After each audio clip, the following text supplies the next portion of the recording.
Sure to me. Yes, he did.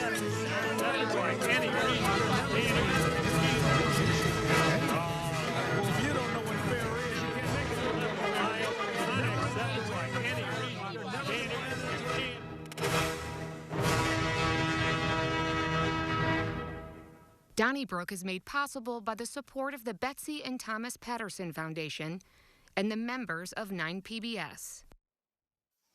Well, thanks for joining us for this edition of Donnybrook. Great to have you with us, and a special guest for Next Up. Halfway through this hour, we'll talk to Dr. Art McCoy, the retiring superintendent from the Jennings School District, who's going to take on the task of creating a larger workforce in the greater St. Louis area at the behest of the Regional Business Council. So Dr. McCoy in about 30 minutes. But first, let's meet the panelists who are about to discuss the hot topics this week in the St. Louis area, starting with the news director for the Big 550 KTRS and the co-host of the Jennifer and Wendy Show, Wendy Wiese, along with Mr. Joe Holleman, sitting in for the vacationing Bill McClellan. Joe, of course, the great columnist for the St. Louis Post-Dispatch.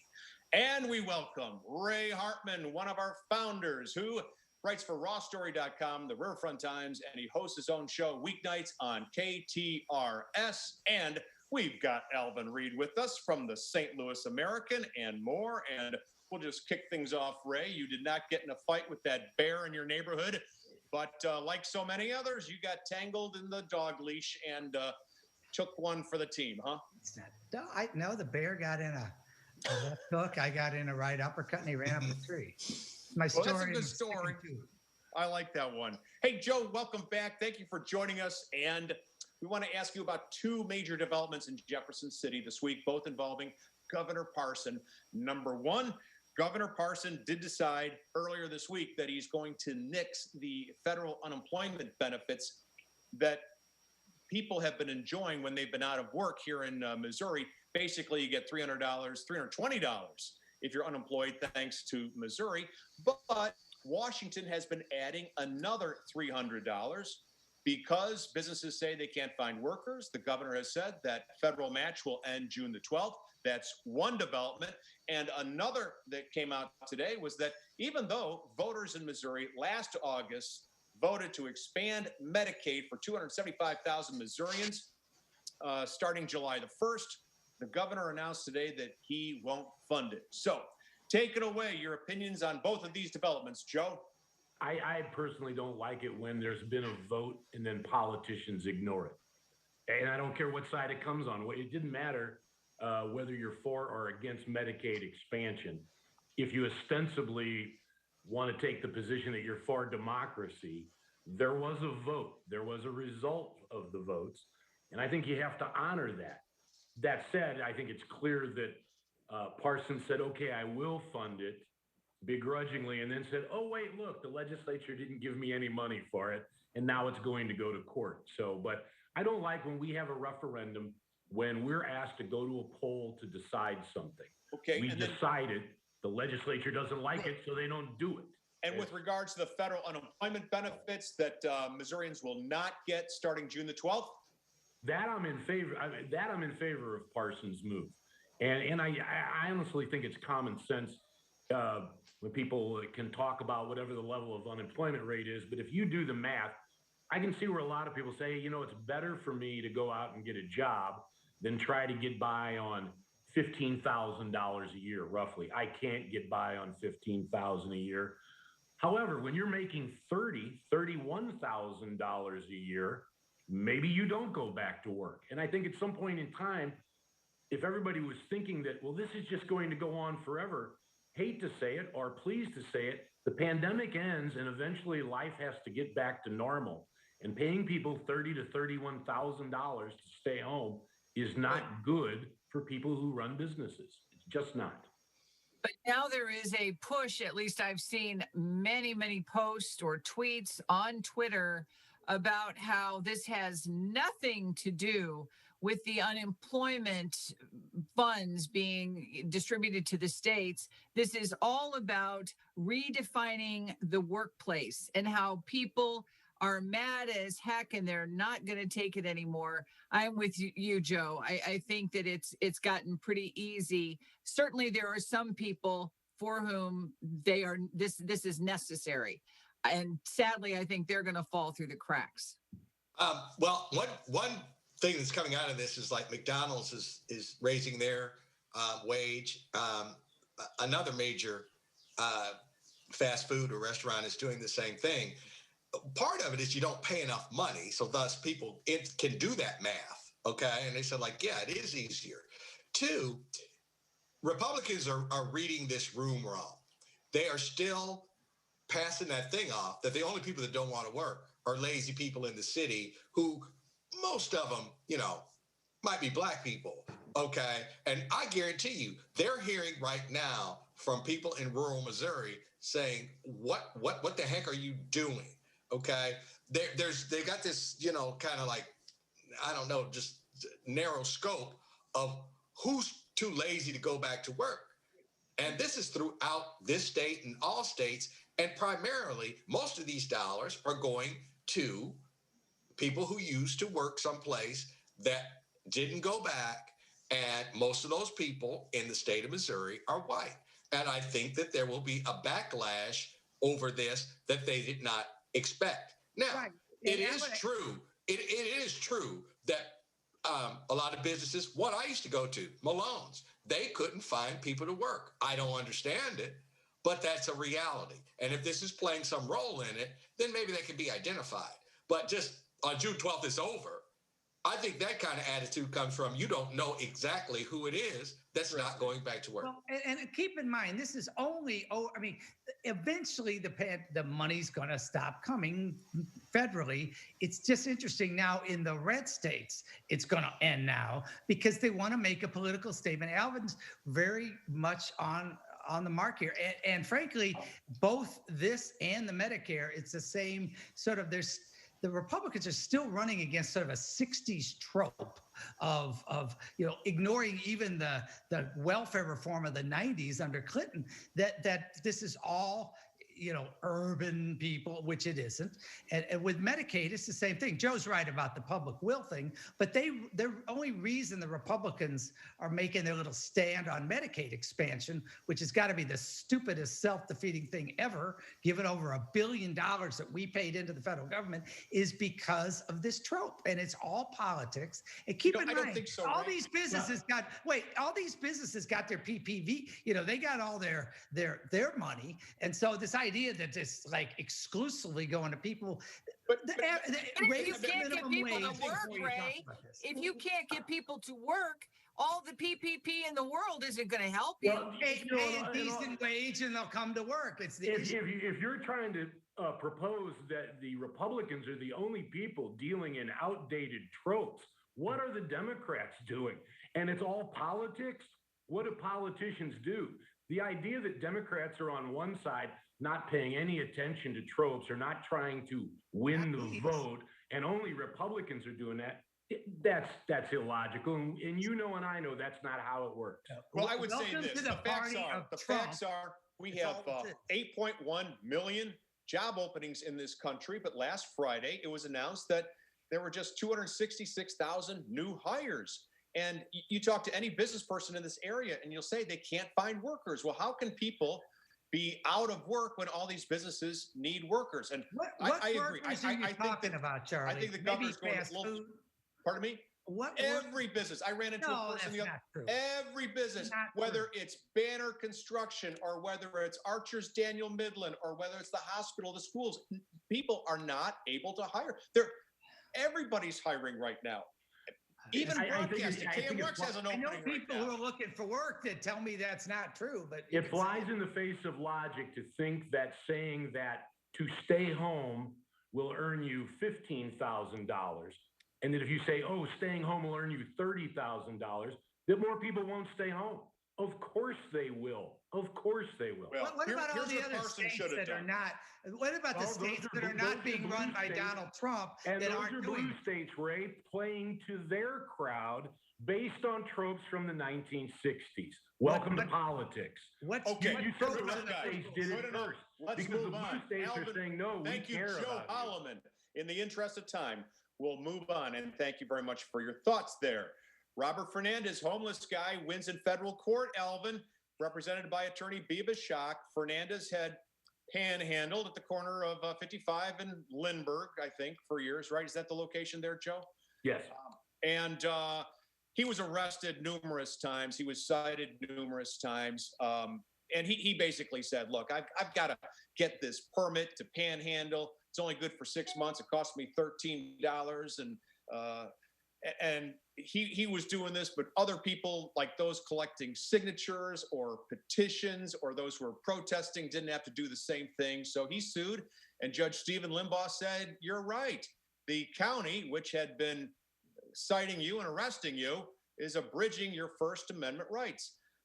My only concern is does that mean that we're going to have a lot of panhandlers at intersections? I'm not too crazy about that. What are your thoughts, Alvin? Well, I don't think this will increase the panhandling quotient, because there just only so many people even want to do that or want to be there. But of course, our state thinks they aren't working because, unemployment benefits. But you can't, if a firefighter can be out there with his boot, collecting money, and he's not a safety hazard, then a guy, shaking his empty Hardee's cup is not a violation either. You can't make laws that specify who can stand on the median and collect money from people and who can't. That just doesn't make any sense. So I think that's what the judge, was saying. I mean, the law is what the law is. Now, where it goes from here, Judge Limbaugh is not responsible for. That's the beauty of being a judge, I guess. But no, I definitely get this, and I understand it. A lot of people made the point that. I'm sorry. Go ahead, Wendy. A lot of people making the point that if you just stop, if you stop responding to the panhandler, they will pull up stakes and move elsewhere. That doesn't seem exactly merciful. I think the fireman with the boot argument, though, is what put this over the top. I also think that the judge made a point about safety. I have passed this gentleman. I've used that exit 2 dozen, 3 dozen times. He's not a safety hazard. And as people who work corners, he knows when the light turns green and traffic starts to move, he hops up on the sidewalk area. He's never been a problem as far as safety. Now, if you have someone out there who's cutting in between cars while traffic's moving, and we've all seen that. We've all seen that. Right, and we have. Yeah. But this is a guy who has figured out how to work this corner, and he's doing it. And I guess his very existence on that corner has bothered somebody enough. I've seen him, 30 times. Doesn't bother me. A time or two, I think I may have dropped something in the cup. Other times I leave the window open or window closed. He doesn't knock on it. I mean, he's no problem whatsoever that I've ever seen. I don't know, Joe. I think it's a little dangerous when you have people bopping in and around intersections. But it is interesting. I think that, among other things, the county admitted that it's no longer going to be able to arrest people because of the definitions of being a vagrant in St. Louis County, which included gambling. And of course, that must have been written way before slot machines and lotteries became legal. But truth be told, there are some activities that the county was prohibiting, without permission, including getting a ride or hitchhiking or collecting for a charity or panhandling. But the county seemed to say it was okay to protest in the street. They didn't abridge that, the right to protest or collect signatures or to register voters. And I think that's where evangelize, right? right? Evangelize, right, exactly. Yeah. Well, I say be careful out there, everybody. As we move on to you, Wendy, the Attorney General for the state of Missouri, Eric Schmidt, is among other leaders across the country who sent a letter to Mark Zuckerberg, the CEO of Facebook, said, we don't want Instagram for kids under 13. Facebook has these plans to have a youth version of Instagram. And how do you feel about this as the mother of 2? Well, mine are 30, so they're well past Instagram for kids, as you know, Charlie. But I'm very uncomfortable with another platform when Facebook has had a history of issues, whether privacy issues or security issues. I don't feel that they would be able to protect children enough from the predatory aspects of Facebook and the adults who take advantage of them. I don't think you can. Well, first of all, I'm kind of tired of Eric Schmidt weighing in on everything that isn't his job and worrying about that has nothing to do with the state of Missouri. But of course, when he does in Missouri, like he did with the lawsuit this week on the county, the county COVID regulations, he makes a fool out of himself. But on this thing, I think you've got to, as a parent of a couple of teenagers, you got to trust your kids. And I don't think it's from a First Amendment standpoint, the government can be making this call. I don't think it's gonna. I think it's mostly like everything else Eric does now is grandstanding. He's running for Senate, and it's just tiring that all he does is file amicus briefs and is making big statements. Do your job, Missouri. I agree, but I also say, like, I'm always worried when you say someone can't do something because I don't like you. Zuckerberg, evil. Facebook, even though Zuckerberg didn't make Facebook evil, people did, but it's his fault. I probably have no use for the man. Never met him, probably never will. But I just wary of saying, oh, you can't do this. Let the parents decide who's online and who's not, and what they watch and what they don't watch. I mean, it is still possible for that to happen in most American households. Well, my concern about Facebook, just having read Facebook, The Inside Story by Stephen Levy, the whole operation uses the latest in neurology and algorithms to suck you in so that your eyeballs are fixed onto their operation. And if he's going to do that with kids under 13, I am really afraid. First of all, Charlie, they've been doing that on TV since they invented TV. Now, and if you don't want to fall victim to it, don't turn your TV on. All right? It's a little more sophisticated than that, than television. In fact, it's a lot more sophisticated. Facebook, social media are designed to keep your eyeballs on, whether it's Twitter, Instagram, Snapchat, Facebook, and the like. Okay, so why don't I have a problem with that? Because I'm not using them. Well, you are a 61-year-old male. But so what? But your children, I think if anything we've learned in this age of social media and everything else, the children are not as easily watched, Alvin, as they once were. They have the phone, they have the screens, they have the desktops, the laptops, the iPads. It's not as easy as it used to be when we all had one television in the family room. All right, take the modem with you to work. Ain't nobody signing on, right? It sounds like Alvin is calling for parental responsibility, and I back him 100%. I do too.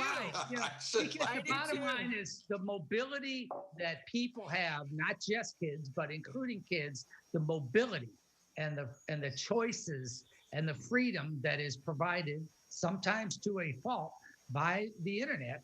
It's changed the world. But one of the things is, I'm with Alvin 100%. Teach your children well and hope for the best and hope they make good judgments, because you are not going to cloister them. You are not going to put them in a bubble. When they don't make good decisions because the parents aren't paying attention, they'll become our problem on the other end, right? Okay, you cannot put them in a bubble. Okay. The only thing I'm concerned about, guys, is the track record of this company, because when it comes to privacy and fake news and Russian intervention and more, Zuckerberg turned a blind eye. And he's been doing that since he was in his dormitory at Harvard when he started this. You can't pass a law because of one company, Charlie. Yeah, exactly. We're going to pass a law because, like I said, because you don't like Facebook. I mean, I get it, but... Are you going to ban Disney from having things under 30? We did it with Big Tobacco. We did it with Ma Bell. Maybe one at a time. I didn't hear you, Joe. I think we're reaching, as you listen to our discussion right here, we are now lumping social media in with radio and television. So the argument that some years ago that said this shouldn't be regulated by the FCC, it should be free, I think that's what might change in an overall is that these platforms end up getting regulated, such as radio and television has. There are certain codes that radio and television, although they have loosened over the years, are still supposed to follow. The 7 words you can't say, for a lack of a better way to put it. And so now I think when you talk about all these social media platforms, which in many ways have replaced radio and television for a younger generation, that maybe it is time to look at some sort of legislation that controls what sort of content is there. But overall, to give another social media platform that is specifically for preteens, that has a creepy factor just out the roof. But what if Disney does it? But let's move on. Joe, I want to ask you Disney about Mayor Tashara. No, what if Disney does it? How do you say Facebook can't, but Disney can? I mean, what is is Disney trying to do it? Well, if they wanted to, nobody would be saying, "Oh, you can't have a platform for kids." Well, I don't think anybody can say that Zuckerberg can't do this. We're saying, should someone be able to tell Zuckerberg to do it?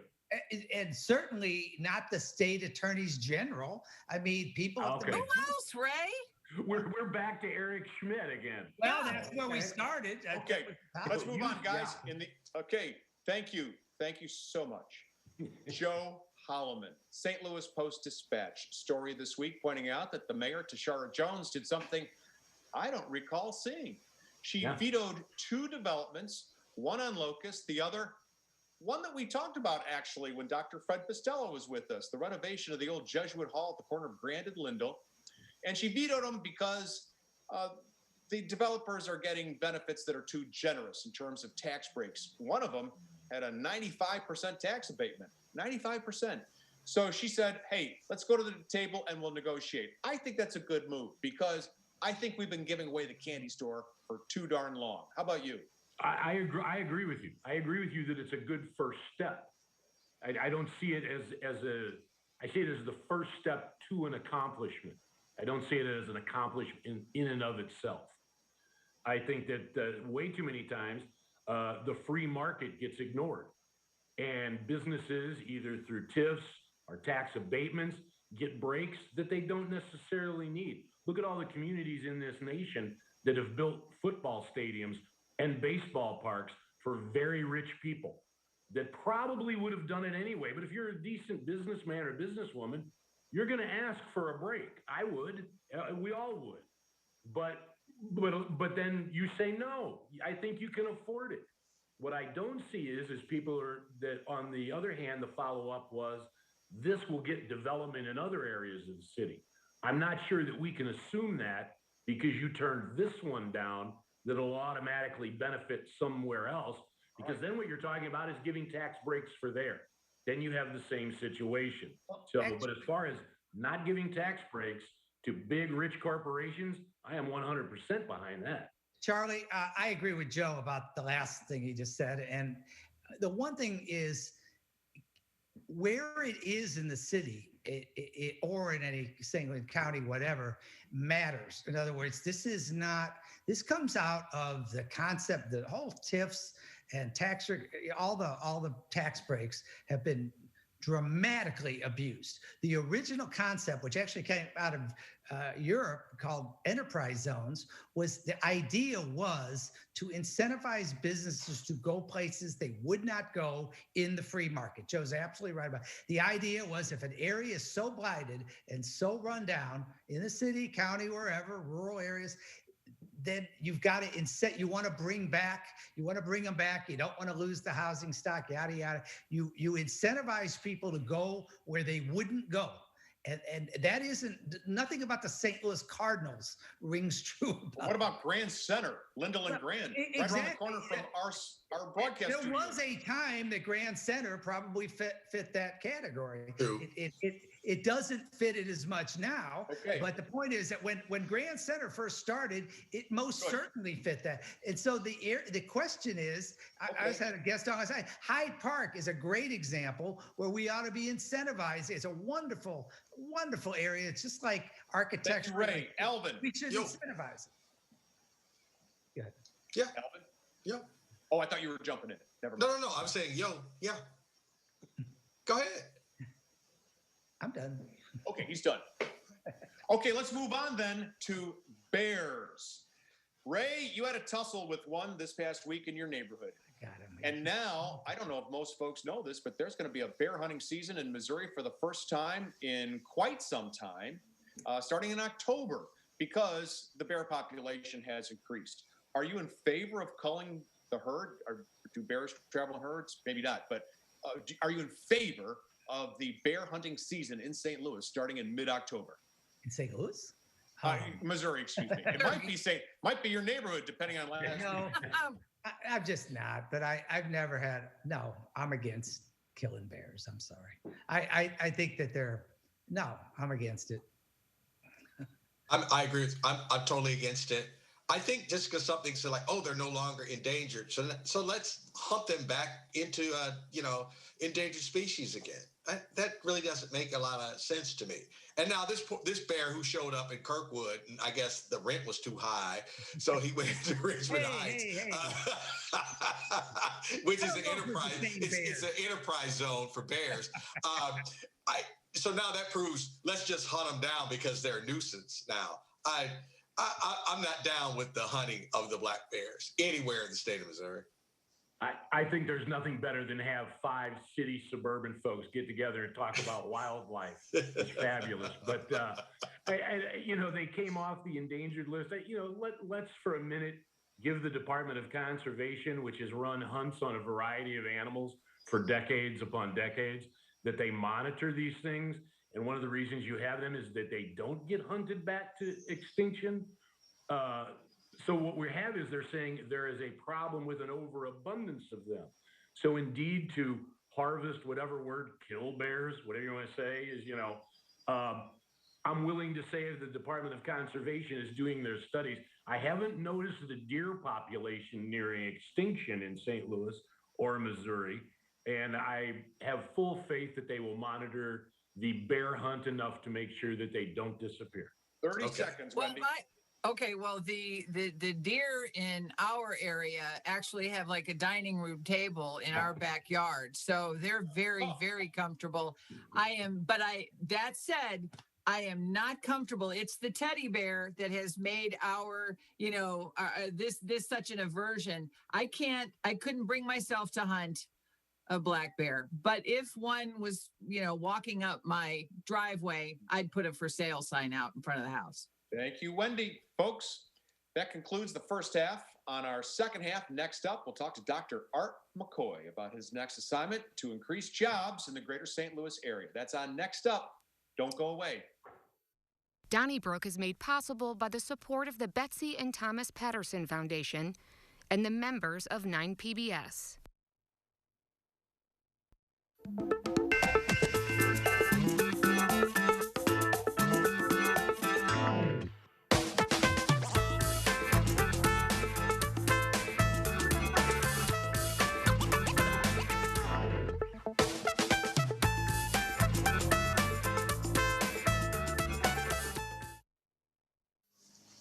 Well, thank you for joining us for the second half, which we call Next Up, where we talk to area leaders. And this week, we're so proud to welcome Dr. Art McCoy.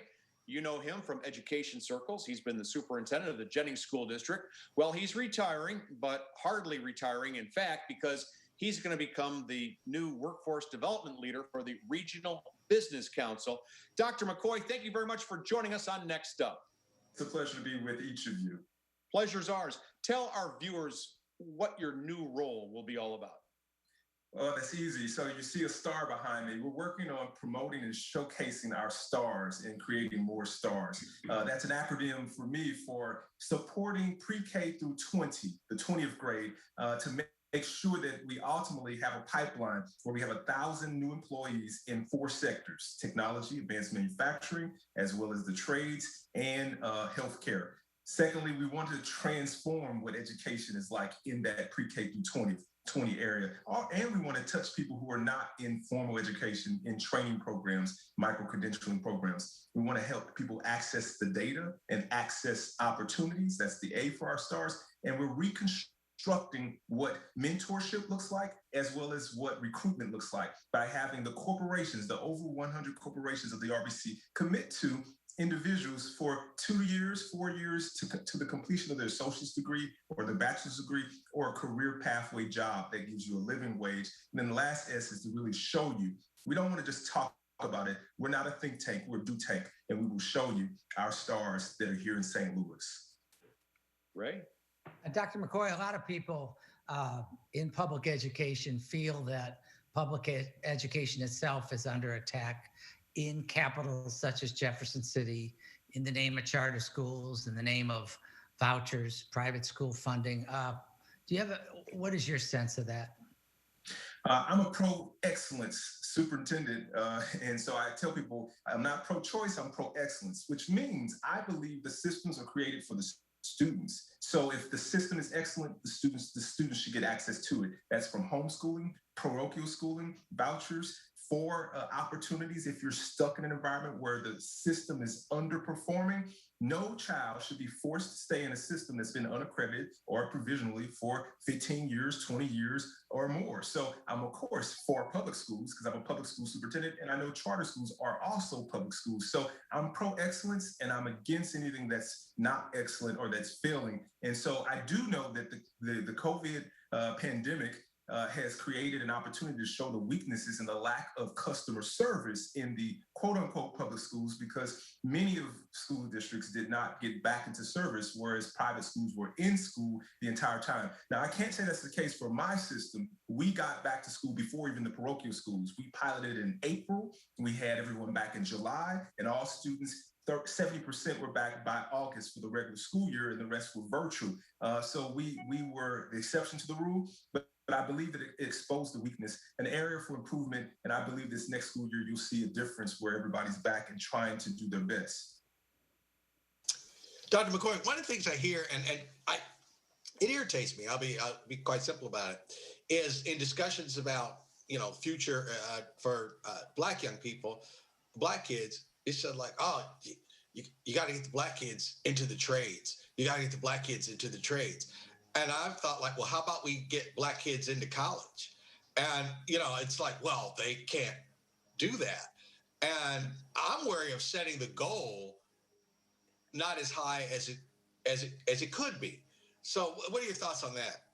I love it. I love what you're saying. It's a both and it's not an either or. So I'm an educator, and I tell people college is a means to an end. Education is a means to an end, towards a living wage and a career and a life full of happiness and productivity. So don't get confused with the means for the end. So what we're doing is saying we want to have multiple on-ramps and multiple off-ramps. The programs we're creating gets a kid in the door without a college degree, but with a certificate. But then it requires that the corporations continue to invest using their tuition reimbursement for the completion of a 4-year degree and sometimes a master's degree. So they're not stopping with this job. They're getting on a career ladder. And that ladder then gives you the happiness, the power to actually have happiness and the pursuit of happiness and liberty that we want. So it's a both and. Now, some people in many of the jobs will not require a degree. Over 50% in technology won't require a bachelor's degree. So what we want to do is get people to the right opportunities that give them the skills, the post-secondary skills that gets them on a pathway. So my secret sauce is I push this into the junior year of high school, where I literally had my high schools go on an 8-block schedule, 4-period schedule. Kids got the 24 required credits by the time they were done with their junior year. And so because if you take 8 classes a year and it's only 24 credits, that's 6 a year. Well, we did 8 a year, so they can get 32 credits. They had a whole year that allowed them to get work experience and college credit experiences. So every one of our kids could get 60 college credit hours at no cost due to the taxpayer dollars, or a year worth of insight and job experience, making $20 or more an hour. And that's just the start. It's not the finish. So I agree. We need to look at higher education and get people on career ladders that then have industries support the continuation of the degree. That will also eliminate college debt. The debt is in the trillions, as we know, multiple trillions. And if you get the job pathway first and then have a focus for your career, you won't be a degree changer. And that's the goal, to be smarter, to go smart and create stars. we all stand in awe of educators who even, I mean, way before the pandemic were challenged in so many ways in the classrooms, having to be everything for so many children today.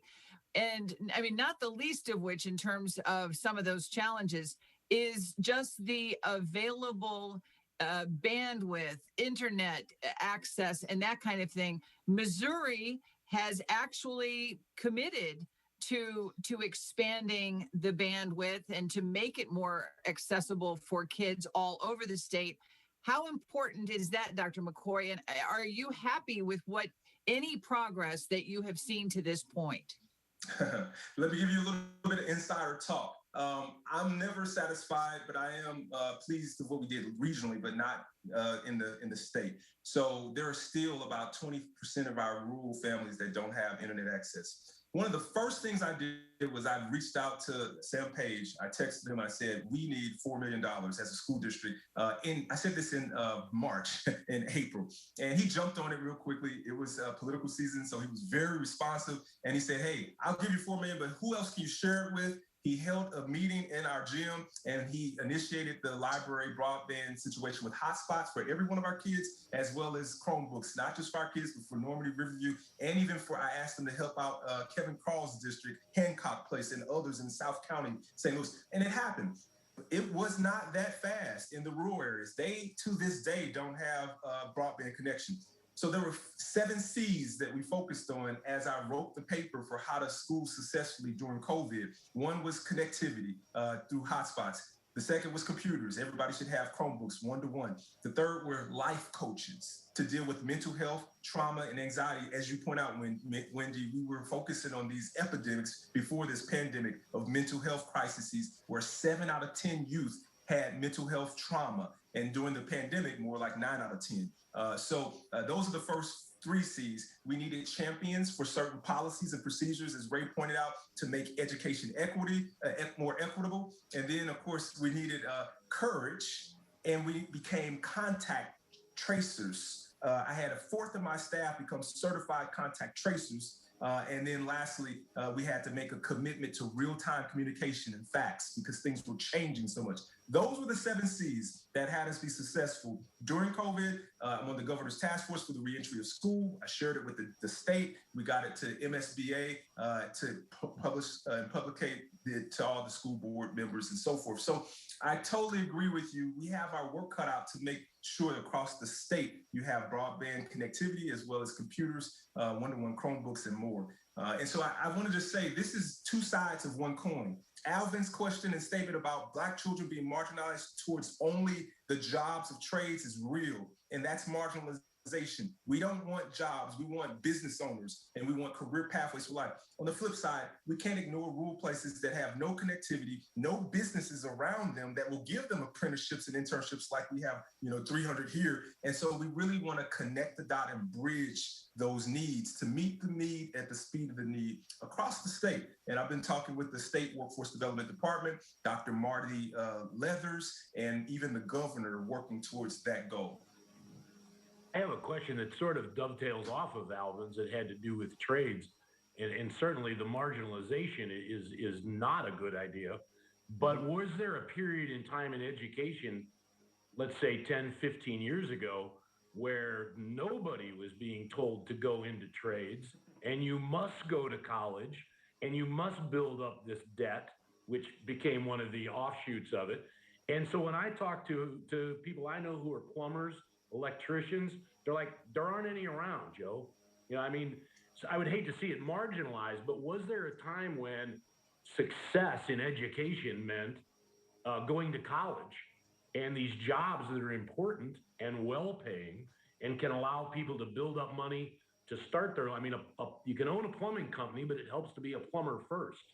Do you think there's at least a recognition that the trades are not some embarrassing profession to get into? Oh, yes, by all means. All right, so you make a valid point. I'm on the board of the construction forum, and we've been working on rebranding the names of it so that people won't have the old stigma of the trade schools. If you recall, back in the 70s and 80s, there were trade schools, Northwest and so forth, and that left the stigma of, okay, you're just going to be a plumber. Well, the fact is, plumbers and carpenters get paid more than entry-level teachers, social workers, and even attorneys in many cases. And so what we have forced is the teaching of micro enterprises and small business ownership so that the youth does not stop with the job as a plumber, but that they become a business owner, that they don't stop with the job as a carpenter, but that they get the skills to have an MBA eventually, or to manage a business and manage people and have leadership skills. This is what I've coined as power skills. And so ultimately, when we talk about the career pathway, you want to teach people how to get a job, how to keep a job, how to get a promotion, and then how to own the job, how to multiply, to be a multiplier factor for your family, your street, your block, your community. And so really that is what we're teaching, the notions of a career ladder and power skills. Now, let's not get it twisted or confused. There are a lot of people who know that are really, to be frank, white, male, and have family members who are plumbers and contractors and owners of their own small businesses. And then they teach their young children, hey, take this job. It's not the start, or it's not the finish, it's the starting place. And then you're going to take over my business as a contractor, finishing people's basements and so forth. That's what we're trying to teach people that are in marginalized communities, about the ownership and the voice that you have and the power that you have to get a skill and then make it durable to anything that you're going to. Even if you don't stay a carpenter, you can become an advanced manufacturer, then work for Boeing, and then ultimately have that durable skill of leadership, of self-initiative, of really pushing through life skill and textbook skills. So it's a both and. We have to remarket the terms because most people don't think of all that when they hear the word trades. That's the issue. Right. Dr. McCoy, your new assignment is with the Regional Business Council, a group of medium-sized businesses in the greater St. Louis area. What do they tell you about their need for workers? Do they need workers? It's a great question. So for the past 7 years, I've been a superintendent of school districts of Jennings. We never had a list of what the need was that was fresh from industry. And I was on national committees trying to work on, well, what does industry need? And the speed of the need always went so fast that there was no documented list until I started working directly with industries. And that's what made them fall in love with me, and I fell in love with them. And we have lists that have been crafted of power skills, of which I call it power skills and not soft skills, because if you're from a middle class or upward family, then it's soft to you to be able to have $50,000 or $60,000 or more a year, to show up on time, to be well dressed, to be well spoken. That's something that's easy because you see it, you do it, you know it. But if you're not in an environment that's typical, then that's a power skill. You're teaching people to do this because it gives you power, it gives you respect, and it ultimately helps others to see that you want to be on the track for more power. So yes, is the answer to your question. We've learned specifically what power skills are needed, what domains they fall in, from the internal domains of mindset, of having confidence, of having the ability to smile even when things aren't so happy, because it's about the customer and making sure they're having a good experience with the product. And then sometimes the less internal aspects and more so the external, like showing up on time, being well dressed, being well spoken, being well traveled, being well versed, understanding multiple cultures, going down the list and understanding how to be a female thriving leader in a mostly male-dominated business industry, let's say like advanced manufacturing or like banking, for instance, how to persevere, what the unwritten rules, the hidden rules are,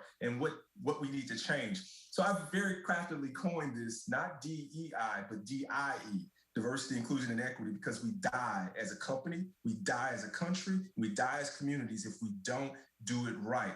And so what am I promoting? I'm promoting LIFE, which is a leadership institute for the future and focus on equity and engagement. And so in my roles, I do have the role of RBC champion of STL Works, but I also have the role of being a distinguished fellow for St. Louis University, their first distinguished fellow for the School of Education, and their third for the School for the Geospatial Research. The $50 million donation by Rick Singfield, where again, Robert Cardillo is the first fellow, the retired NGA CEO, Dennis Muhlenberg is the second fellow, the retired Boeing CEO who's working on advanced manufacturing. And then Art McCoy is the third, working on training, workforce pathway development. I don't just want a pathway pipeline, I want a highway. And so we're putting together this workforce highway so that we can have more stars on that highway, and we can do it. My own life is a testimony to that. I mean, how can I retire at this age? It's because I started teaching at 18, and I've done 25 years, and I'm quote unquote free at 43 from the role, but not the goal. I'm retiring from the position, but not the mission. So I'm going to dedicate the rest of my working life towards really being authentic and really doing it in a way that's going to show those same kind of results for other young people. Right. Dr. McCoy, drawing back to your education background, you made a reference to pre-K. There seems to be more controversy in recent years. There was a period in which it seemed like there was a consensus of the importance of early childhood education. There seems to be less of a consensus today, perhaps. I don't know really the source of it, but where do you come down on that? Is early childhood education at pre-K extremely important or overrated? It's as important as the air we breathe. It really is that important. It's the best investment any business person or parent can make into the life of a child. Let me give it to you from a sociological perspective. The mother's education level is about the middle to the ceiling of a child's education level. And that's been researched and just written for like longer than we've all been alive, the mother. So if you insert education at age 3 or 4, you change that trajectory, especially if the parent had a high school diploma only or did not graduate from high school. You then insert this level of language acquisition and math and counting, which is critical reasoning, that then sets the trajectory of that child towards a path that would be middle class or above, a college level or above, because the teacher of preschool is college level above. It prevents incarceration. It stops the 30 million word gap of 5-year-olds and not having access to words, 30 million words that middle class students do. It sets the ACT scores higher. It prevents even ACEs, adverse childhood experiences of trauma, abuse, neglect. So yeah, the research is just enormous on the impact of the years of age 3 and 4. That's how I met the governor's wife. I partnered the Nurses for Newborn program and the Raising STL program from the city. I brought it to the county to make sure every pregnant mother had a nurse and a parent mentor from conception and birth of the child, and had them working with the parents and then giving them words, little sticky notes of cards, reading books to the child, even while they're in the stomach of the mother. That's all part of this. And then, of course, at age 3 and 4, early childhood, and then kindergarten at 5th grade. It's the best investment for the long run.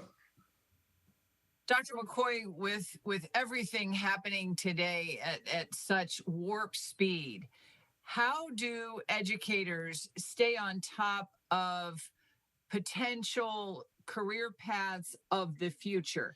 You know, this week with the Colonial Pipeline, there's been a real emphasis on the importance of cybersecurity jobs.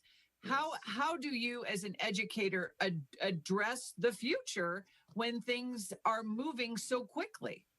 I have to say, that's why it's a need for us to create a leadership institute for the future of equity and engagement in education, in business, and in communities.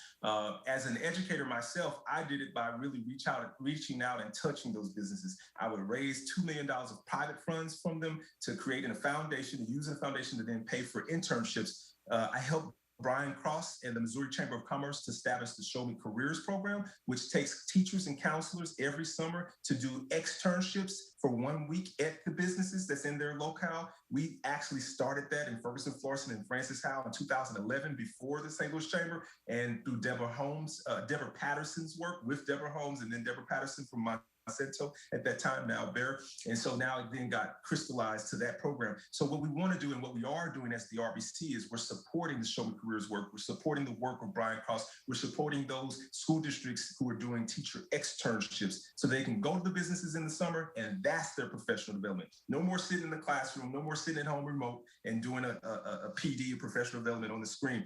Go to the business, because that's what a carpenter told me. The best way to know whether you can do the job is to put you on the job and see if you do it or not. Don't read a textbook. The same is true for teachers and counselors to learn what's going on. And business is fast. It's moving at the speed of business. So people have pivoted that are being successful, and those that aren't, will not be here. So you have to go see the pivot and be a part of it. I've had students do externships in Future Ready labs every summer, but we're also paying teachers now to do externships at the businesses. That's one big part of this. So Art, that list that you gave, and a lot of kids, they fulfill that list, and then others, they do what they need to do to put themselves in a situation to work in the trades. So they want to work in the trades, but meanwhile, down at the union hall, they're thinking something else altogether different. And then meanwhile, down at the corporate office, there's some attitudes that are completely different. Our best and our brightest get the heck out of here. I'm going to be honest with you. I would like to see my daughters leave and come back at some time. How do you combat that? Because that's a reality of St. Louis. And all the talk won't change the attitudes that hold people back. How do you fight that? You're right. Real money is the quickest way. When I had real people, I got 50 of them right now that are going to be doing work with us. 30 that are upstairs from where I'm at right now that are celebrating getting, $20 an hour apprenticeships in a tech company with Cigna and the training from Darty Business Solutions. That's an IT accelerate happening right now. When those kids who are high school 18-year-olds and then last year's graduates, when they really show their friends that check and they walk in the room with that Gucci bag, the friend's like, did you steal that? No, I got a job that's paying me more than my mama makes. That's the fastest way. It's always been the word of mouth. And so the key to keeping our talent here is giving them access to incredible opportunities. People say this about education. Education is the great equalizer.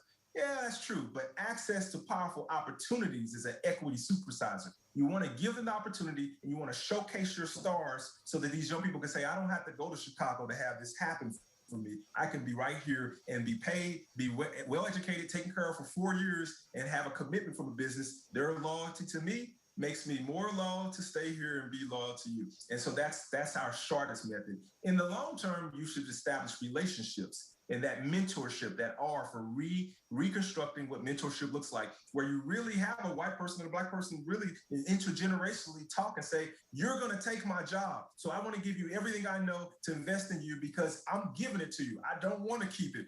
You're going to be the next best journalist. You're going to be the next best banker or engineer and so forth. And that's what companies like Clayco have done. That's what companies like many of them are doing more. Even BJC that's committing their tuition reimbursement to following the kid through their nursing degree and more. And so that commitment will lead to people staying, in my opinion, more and us not losing our talent.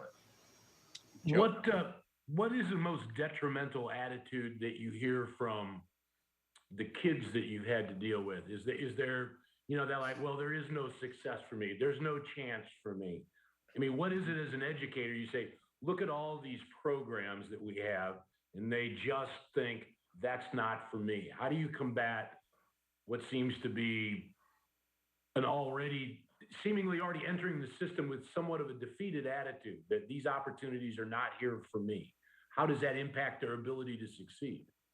I've been an educator in almost every level and almost every environment. I mean, I have been at every level from pre-K through college, teaching graduate school. So let me give you a multifaceted answer for your very intelligent audience. In urban or more so impoverished places, because it's rural and urban, the school is your savior, and that's where you have some destitute situations. In the affluent places, which I've taught in, The school is the slave to the desires of the rich. That your parent gives you a $20,000 check to your business, your school, and you close school that day so they can do what they want, go to their mentor, fly to this place and make it part of education.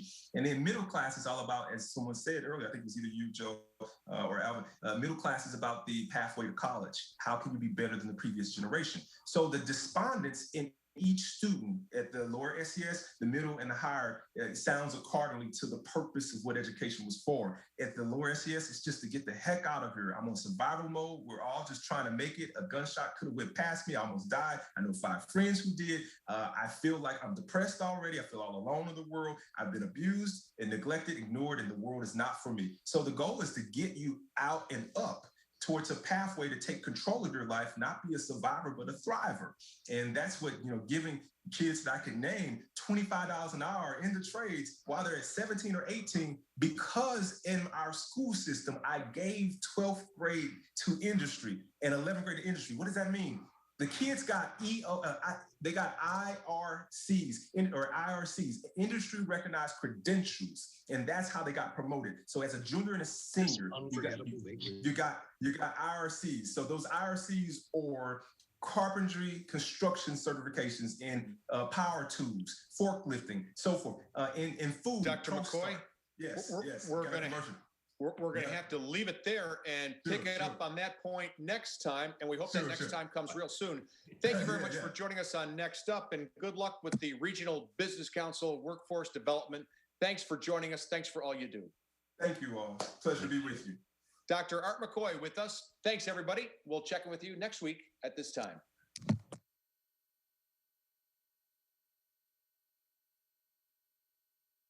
Donnybrook is made possible by the support of the Betsy and Thomas Patterson Foundation and the members of 9PBS.